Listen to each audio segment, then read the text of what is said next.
आप सभी का स्वागत है आपके अपने YouTube channel diamond Hindi classes में। और आज हम करेंगे यूपी बोर्ड कक्षा 10 2022 का प्रश्न पत्र हल। तो आइए शुरू करते हैं। पेपर कोड है 801 AE और समय आपका 3 घंटे 15 मिनट और पूर्णांक 70।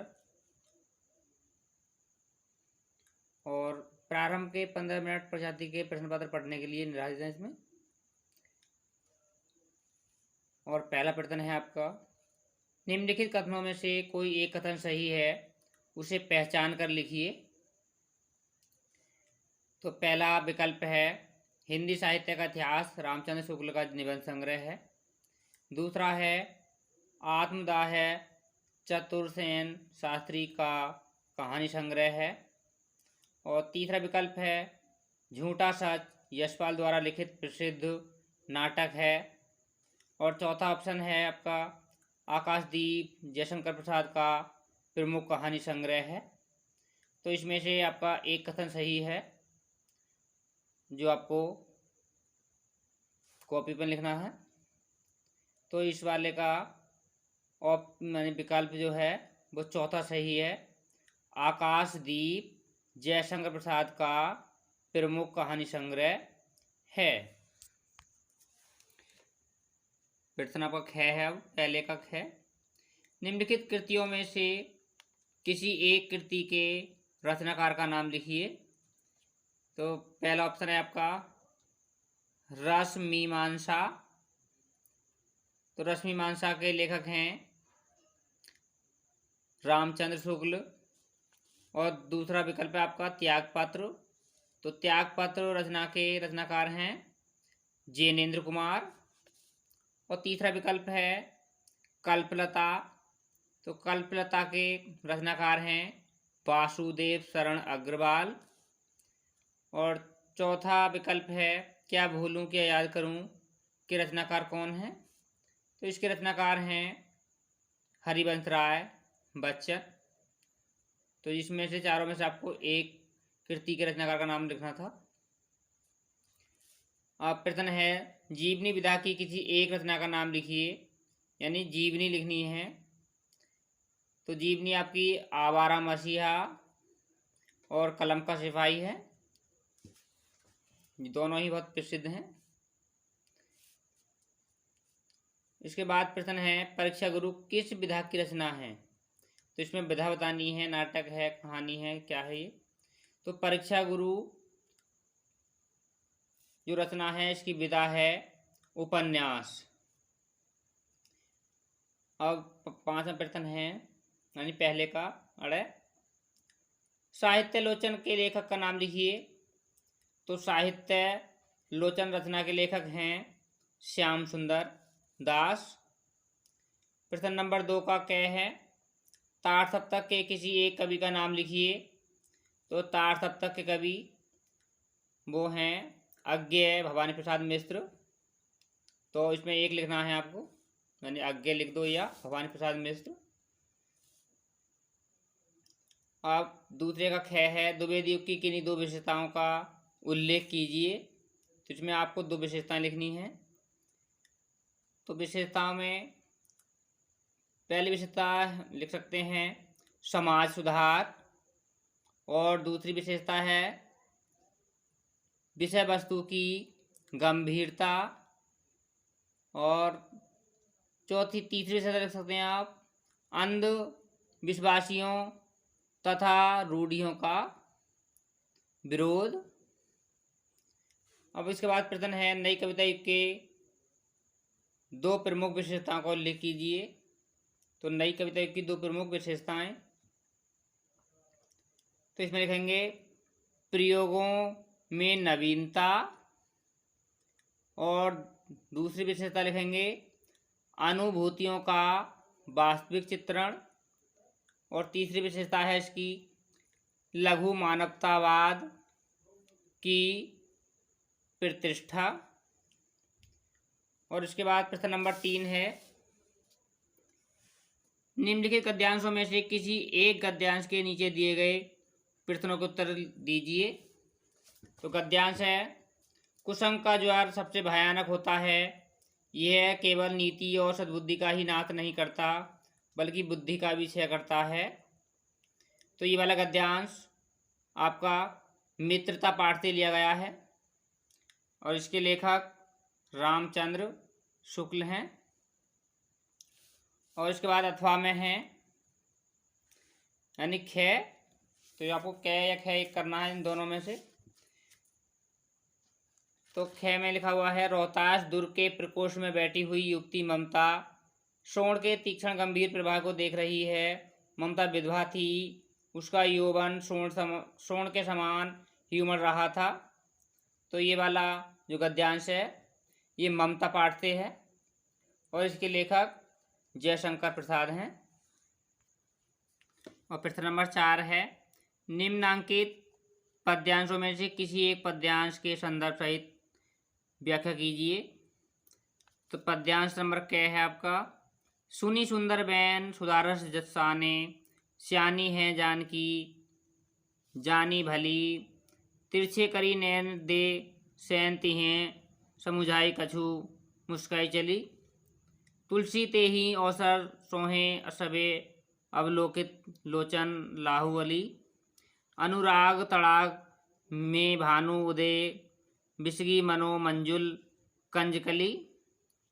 तो ये वाला पद्यांश है ये वन पथ पर पाठ से लिया गया है और इसके लेखक तुलसीदास हैं। और इसके बाद में इसका ख है,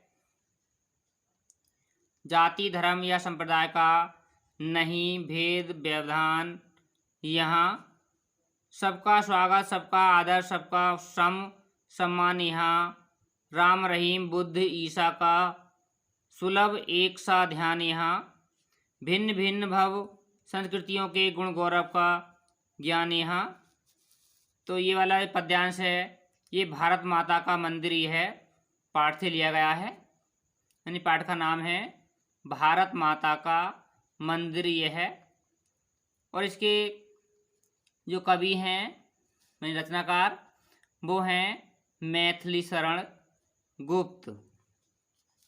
प्रश्न नंबर 5 है, निम्नलिखित लेखकों में से किसी एक लेखक का जीवन परिचय देते हुए उनकी किसी एक रचना का नाम लिखिए। तो पहला आपका जयशंकर प्रसाद और दूसरा ऑप्शन है भगवत शरण उपाध्याय और रामचंद्र शुक्ल। तो इन तीनों में से आपको एक का जीवन परिचय लिखना है और उसकी एक रचना।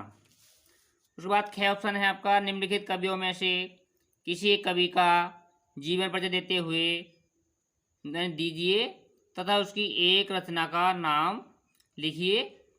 तो इसमें कवि हैं सूरदास, राम नरेश त्रिपाठी और माखनलाल चतुर्वेदी। तो इसमें से भी आपको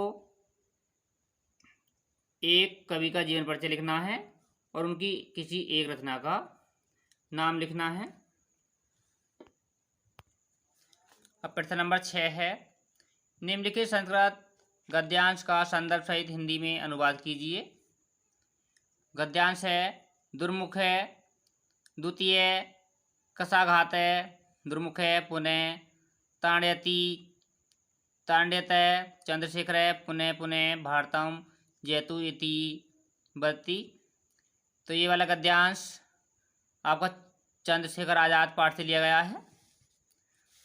अथवा में दे रखा है, सर्वे भवन्तु सुखिनः सर्वे सन्तु निरामया सर्वे भद्राणि पश्यन्तु माँ कश्चित् दुर्भाग् भवेत्। तो ये वाला जो श्लोक है ये भारतीय संस्कृति पाठ से लिया गया है। प्रश्न नंबर 7 का क है, अपनी पाठ्य पुस्तक में से कंठस्थ कोई एक श्लोक लिखिए जो इस प्रश्न पत्र में न आया हो। तो इस वाले प्रश्न पत्र में है आपका सर्वे भवन्तु सुखिनः सर्वे सन्तु निरामया। तो ये वाला श्लोक आपको नहीं लिखना है और इसके बाद में आपको कोई सा भी श्लोक इसमें लिख सकते थे। उसके बाद में दे रखा है आपका, निम्नलिखित प्रश्नों में से किन्हीं 2 प्रश्नों के उत्तर संस्कृत में दीजिए। तो इसमें 4 प्रश्न हैं आपके, तो 4 में से आपको 2 प्रश्नों के उत्तर देने हैं। पहला प्रश्न है वाराणसी के मार्ग प्रसिद्धता, तो इसमें लिखेंगे वाराणसी विद्या, दर्शन, साहित्य, धर्मकला, शिल्पार्थ, प्रसिद्धता। दूसरा वीर केन पूज्यते, तो इसका आंसर है वीर वीरेण पूज्यते। प्रश्न नंबर 3 है आरुणि श्वेत केतुम किम एकथयत, तो इसका आंसर होगा आरुणि श्वेत केतुम एकथयत यत ब्रह्मचर्य बस। और चौथा प्रश्न है न्यायाधीश चंद्रशेखरम कथम एदंडयत, तो इसका आंसर होगा पंचदश कषाघासाम एदंडयत। इसके बाद प्रश्न नंबर 8 है हास्य रस अथवा करुण रस की उदाहरण सहित परिभाषा दीजिए।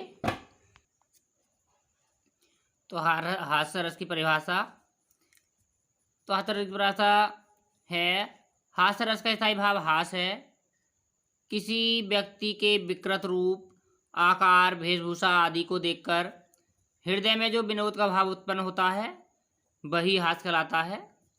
और यही हास नामक स्थायी भाव जब विभाव, अनुभाव और संचारी भावों को पुष्ट होता है तब हास्य रस की निष्पत्ति होती है। और उदाहरण लिखेंगे विंध्य के वासी उदासी, तपोवन तपोव्रतधारी, महा बिनु नारी दुखारे, गौतम तिय तरी तुलसी, सो कथा सुनी भे मुनि वृंद सुखारे। और यह लिखेंगे करुण रस की परिभाषा उदाहरण सहित। तो करुण रस की परिभाषा में लिखेंगे करुण रस का स्थायी भाव शोक है, शोक नामक स्थायी भाव जब विभाव, अनुभाव और संचारी भावों से संयोग करता है तब करुण रस की निष्पत्ति होती है। और उदाहरण लिखेंगे मणि खोए भुजंगसी जननी, फनसा पटक रही थी शीश, अंधी आज बनाकर मुझको, क्या न्याय तुमने जगदीश। अब 8 का ख है उपमा अलंकार अथवा रूपक अलंकार की परिभाषा उदाहरण से दीजिए। तो इसमें उपमा अलंकार या फिर रूपक अलंकार की परिभाषा देनी है। तो उपमा अलंकार की परिभाषा लिखेंगे जहाँ किसी वस्तु या व्यक्ति की किसी अन्य वस्तु या व्यक्ति से समान गुण धर्म के आधार पर तुलना की जाए या संभावना बताई जाए वहाँ उपमा अलंकार होता है। और उदाहरण लिखेंगे राधा के चरण गुलाब के समान कोमल हैं, या दूसरा ले सकते हैं पीपर पात सरिस मंडोला। और रूपक अलंकार की परिभाषा, रूपक अलंकार की परिभाषा में लिखेंगे जहाँ उपमेय में उपमान का भेद रहित आरोप किया जाता है वहाँ रूपक अलंकार होता है। उदाहरण लिखेंगे चरण कमल बंदो हरिराई, या फिर दूसरा उदाहरण ले सकते हैं हरिजननी में बालक तेरा। और उसके बाद प्रश्न नंबर 8 का ग है रोला छंद अथवा सोरठा छंद की परिभाषा दीजिए और उसका एक उदाहरण दीजिए। तो इसमें रोला छंद की परिभाषा या सोरठा छंद की परिभाषा देनी है। तो रोला छंद की परिभाषा लिखेंगे यह एक सममात्रिक छंद है, इसमें 4 चरण होते हैं, इसके प्रत्येक चरण में 24 मात्राएं होती हैं। और उदाहरण लिखेंगे जीती जाती हुई जिन्होंने भारतबाजी, निज बल से बल मेट विधर्मी मुगल कुराजी, जिनके आगे ठहर सके जंगी ने जहाजी, हैं ये वही प्रसिद्ध छत्रपति भूप शिवाजी। सोरठा छंद की परिभाषा में लिखेंगे यह एक अर्धसम्मात्रिक छंद है, इसमें 4 चरण होते हैं। इसके पहले और तीसरे चरण में 11-11 मात्राएं तथा दूसरे और चौथे चरण में 13-13 मात्राएं होती हैं। उदाहरण है इसका, जो सुमिरत सिद्धि होई, गणनायक करीबर बदन, करहूँ अनुग्रह सोही, बुद्धि राशि, शुभ गुण सदन।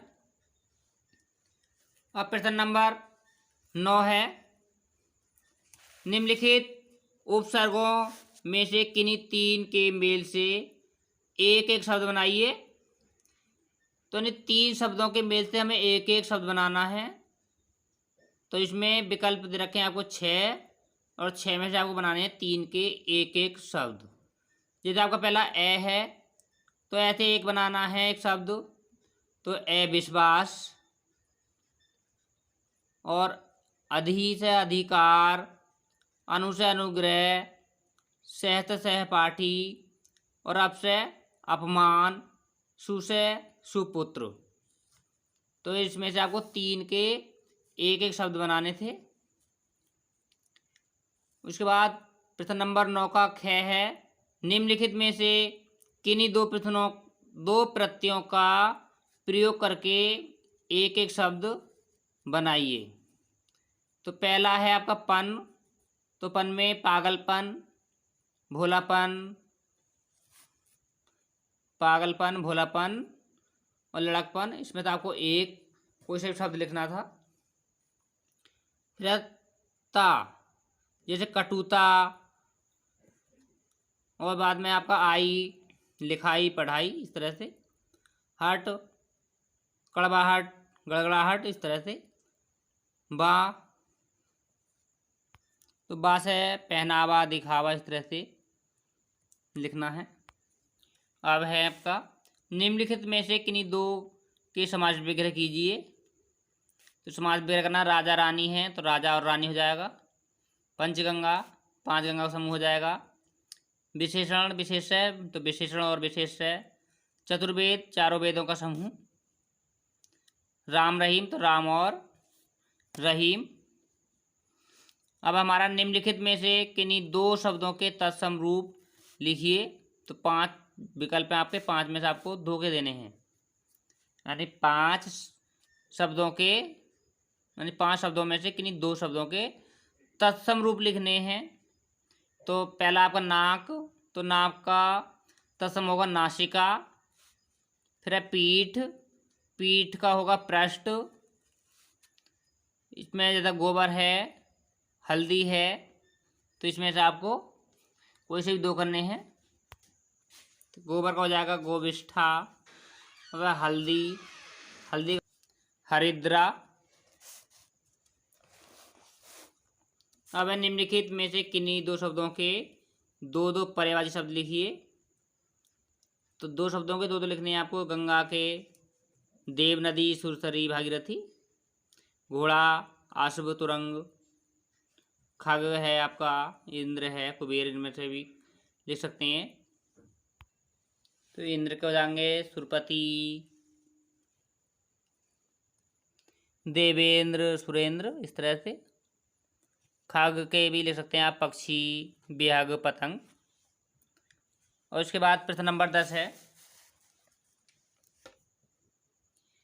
निम्नलिखित में से किन्हीं 2 में संधि विच्छेद कीजिए। संधि का नाम लिखिए।